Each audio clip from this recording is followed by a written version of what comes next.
This free step-by-step video comes to you directly from Haynes, creators of the world's best repair manuals. Fix your car or truck the right way with our accurate and reliable information at your side. You can complete more than 200 jobs on this vehicle when you purchase the complete online manual at Haynes.com. Drive belt replacement. Pull the hood release lever located on the driver's side kick panel. Push the hood safety latch to your left, then raise the hood. Remove drive belt shield.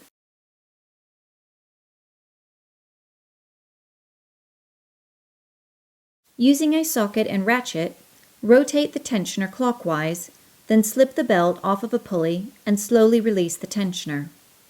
Now remove the belt. Guide the replacement belt around all of the pulleys except for the alternator pulley.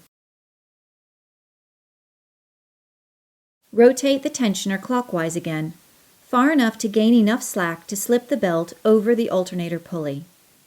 Then ease off the tension to allow the tensioner to pick up the slack. Install the drive belt shield.